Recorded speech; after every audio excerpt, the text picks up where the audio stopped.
지금 서방에서는 뭐 4억 달러 뭐 무기 장비 추가 지원한다라고 보도는 계속 나오고 있습니다만은 원하는 지원은 안 해주는 것 같기도 하고요. 뭐 어떻게 서방의 지원을 봐야 될까요?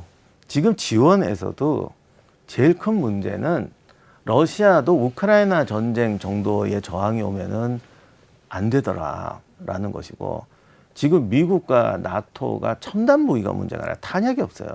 네. 그러니까 우크라이나 전쟁 이상의 규모의 전쟁이 생긴다면 감당을 못하는 거예요. 포탄이 없다, 총알이 없다라는 문제가 나오니까요. 네. 그래서 지금 뭐 바그너가 폴란드 침공한다 이런 얘기도 막 나오지만 그것도 똑같은 게요. 폴란드 같은 데 들어갔을 때 나토가 이제 포탄도 없다 막 이렇게 되니까 얘 침공하는 거 아니야? 이런 이제 자극적인 뉴스가 나오게 되는 거고. 근데 러시아도 없기는 마찬가지고. 네. 군대 수준으로 봤을 때 바그너나 벨라루스가 폴란드군하고 싸운다는 건 말도 안 되는 수준이에요. 그럼에도 불구하고 이거 없으니까 무슨 일이 날지 모른다. 탱크도 없다. 폴란드 탱크 우크라이나다 주지 않았냐. 이런 문제가 생기니까 이런 바그너가 치면 어떡하지라는 자극적인 뉴스가 나올 수밖에 없는 상황이 자꾸 벌어지는데, 제가 이렇게 말씀 길게 드린 이유는 우크라이나 입장에서, 싸우는 사람 입장에서 봤을 때는 첨단 무기가 아니라 포탄이나 탄약 지원도 어떤 장기적인 작전을 체계적으로 할 만큼 오지 않는 거예요. 그러니까 우크라이나 공세도 가다가 쓰고 물론 쉬는 경우도 있죠. 모든 공세는 세상에 계속 밀어붙이는 게 어디 있습니까? 그런데 뭔가 집중하기에는 탄약이 부족하다, 없다, 뭐 그러니 집속탄을 달라 이런 얘기도 나오고요. 그리고 어쨌든 전선에서 우크라이나군이 원하는 대로 싸울 만큼 네. 보급이 원활하지 않은 건 사실인 것 같아요. 네. 근데 그건 러시아군도 사실 마찬가지고요. 이러다 보니까 전쟁이 이제 한국 전쟁 고지전 양상으로 자꾸 이제 가게 되는 거죠. 보면 방금 말씀해 주신 대로 유럽도 그렇고 유럽의 각국도 그렇고 우크라이나 러시아도 그렇고 지금 탄약이 물론 많이 썼습니다. 엄청 많이 썼지만 이렇게 탄약이 모자라는 그런 이유는 많이 안 만들기 때문인가요? 뭐 아니면 많이 써서 그런 건가요? 지금 약간... 공장이 없더라고요. 아, 네? 공장이요? 네, 그러니까 그동안에 참 이런 게 그런 건데, 뭐 F-22를 개발한다. 그러면 그 천문학적인 금액이잖아요. 네. 그러면 꼭 하는 얘기가 갑자기 뭐 중국에 뭘 스텔스를 개발했는데 우리보다 세다 이런 얘기를 막 해요. 그러면 갑자기 이제 항공모함 뭐 만들자 이런 돈이 막 나와요. 네. 그런 식으로 지난 50년 동안 군비 경쟁이라고 할까요? 국방 체제가 유지돼 왔어요. 전 세계가. 그것도 필요하죠. 그런데 내면으로는 이런 전면전이 날 확률은 거의 없다라고 생각했던 것 같아요. 그래서 이번 전쟁 터질 때 가장 큰 문제가 영국의 비축 탄환이 세상에 일주일치밖에 없더라. 미국의 155mm 포탄 공장이 한 개밖에 없더라. 한국 전쟁 때보다 생산량이 떨어진다. 뭐 누구는 지금 포탄 생산량이 가장 많은 나라는 한국이다. 뭐 이런 말을 할 정도로 세계가 사실은 전면전을 대비할 준비가 안 돼 있었던 거죠. 이것이 우크라이나 전쟁이 벌어진 또 이유 중에 하나이기도 하고, 그래서 이 전쟁 끝나면 지금 이 전쟁이 진행되는 중에도 지금 군비 확장, 뭐 지금 유럽이 난리가 났잖아요. 네. 뭐 기본적으로 전면전을 감당할 수 있는 이 생산 라인을 확충해야 된다라고 해서 시도를 하고 있는데, 이게 제대로 돌아가려면 5년 이상은 걸려요. 미국도 지금 포탄 생산 라인 교체한다고 그러는데요. 그쪽 라인이 너무 오래돼서 지금 한국 라인보다 제작 속도가 떨어진다고 그러더라고요. 그러니까 근데 문제는 이런 거를 고치는데 몇 년이 걸린단 말입니다. 그러니까 푸틴 입장에서는 이제 너희도 지쳤으니까 빨리 이제 그만둬라라고 말하고 싶은 것이고, 서방의 지원이 오냐 안 오냐 하는 문제는 첨단 무기가 오는 게 문제가 아니라 지금 그들이 생산할 수 있는 양보다 소모되는 양이 많을 때 전쟁은 지구전이 돼버리죠. 병사들만 죽어나가게 되고 이런 문제가 생기게 되니까 지금 서로 너 빨리 끝내라라는 사인들이 오고 가는 게 아닌가 싶습니다. 지금 그런 분위기라면 뭐 휴전이든 정전이든 그런 것들이 예상보다는 좀 빨리 올 가능성도 있나요? 개인적인 의견을 제 개인적인 의견으로는 그냥 지금 상태에서 푸틴이 원하는 대로 되면은 결국 또 장기전이고요. 우크라이나를 통제할 수가 없게 돼요. 그건 푸틴이 원하는 거고요. 네. 그리고 우크라이나 개발 사업에 못 들어가요. 미사일 쏘고 하는 국제적 분쟁이 있으면 그 우크라이나 재건 사업을 어떻게 하겠습니까? 그렇죠. 그러니까 이게 안 돼요. 그러니까 서방 쪽에서는 휴전을 할 수도 있는데 푸틴이 2년 내에 실각한다는 확신이 있으면 휴전할 거예요. 아니면 지금 밀어붙여서 아무리 희생이 크더라도 어쨌든 밀어붙여서 전쟁이 푸틴이 포기하게 만들어야 한다. 두 가지 방법. 그러니까 휴전이냐 아니냐 사실 중요한 게 아니고요.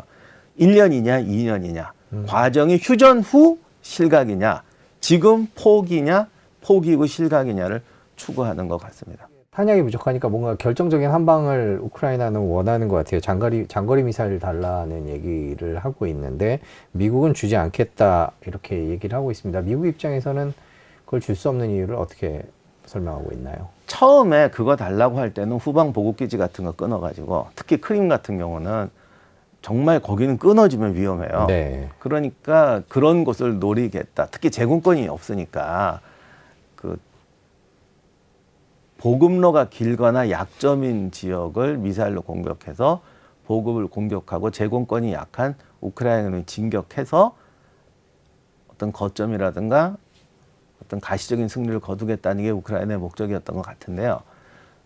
처음에 미국이 준다 하다가 안 주는 것 중에 하나가 이 우크라이나군의 능력에 대한 확신이 떨어지니까 그런 것 같아요. 그래서 이번 대공세 때도 마찬가지인데 아마 전쟁 끝나고 나면 이제 우크라이나 군 입장하고 또 서방군 입장이 다른데 우크라이나군은 늘 이렇게 말할 거예요. 그때 조금만 지원해줘서 우리 끝낼 수 있었다.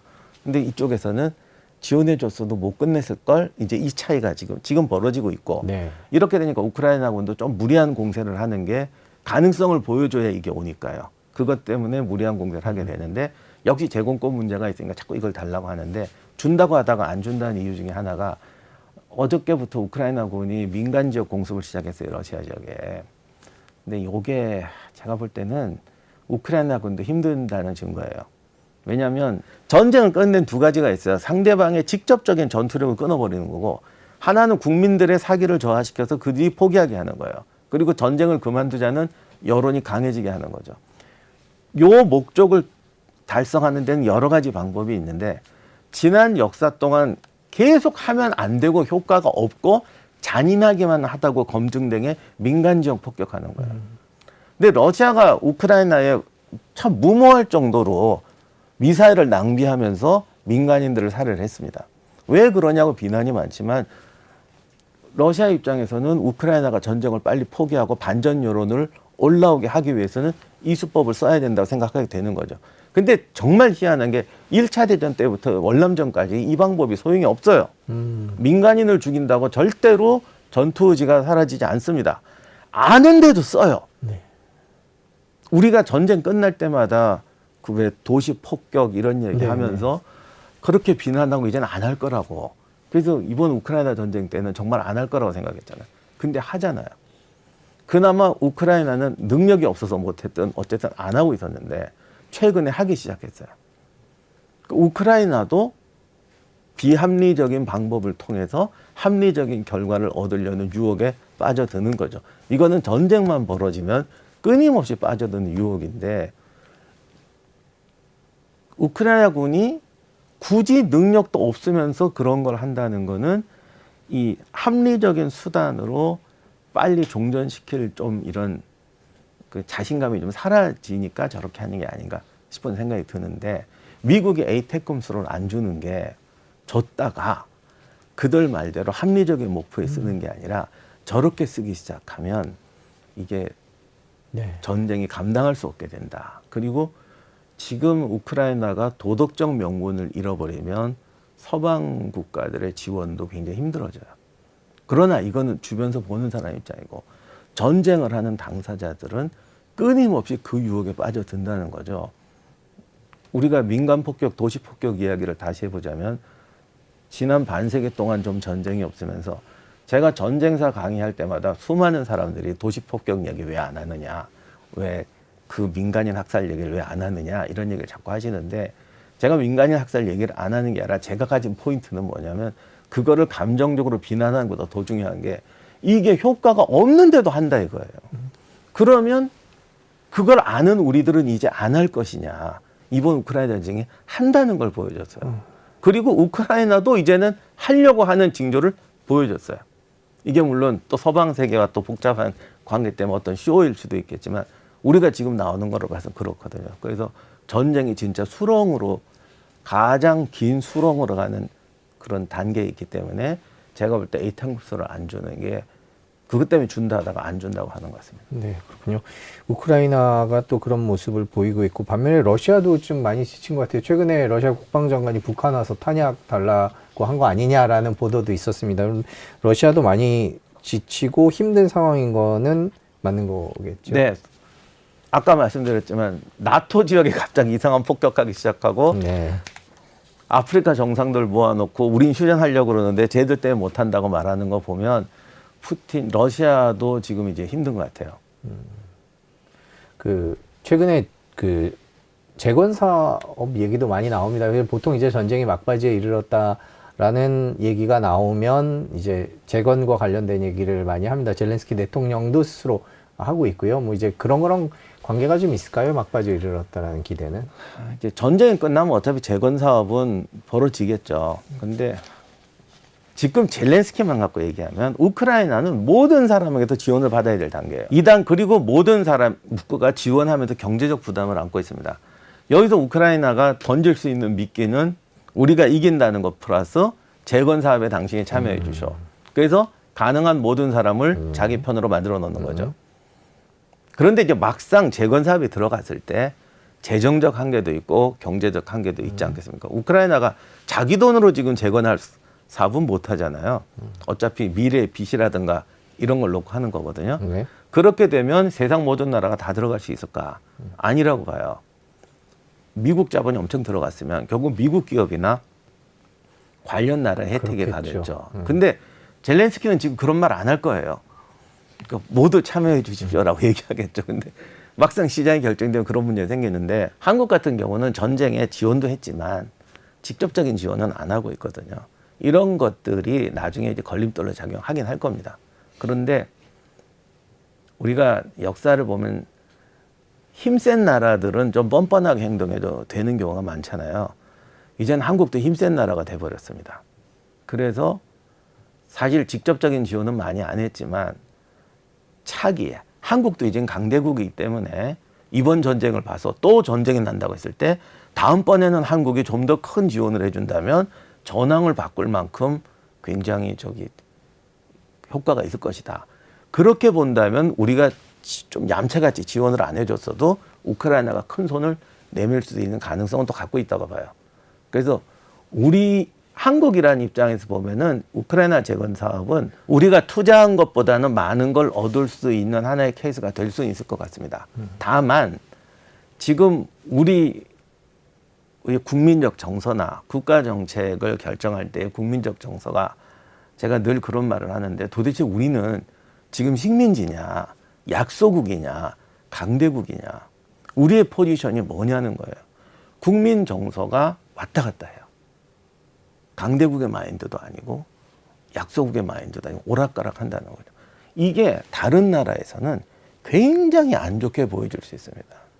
우리가 강대국의 어떤 정책들을 이야기할 때 횡포라는 말을 많이 쓰지 않습니까? 안 도와주고 그리고 뭐 필요할 때 어떻게 들이미는데 거부도 못 하겠고 우리도 이제 그런 단계가 됐어요.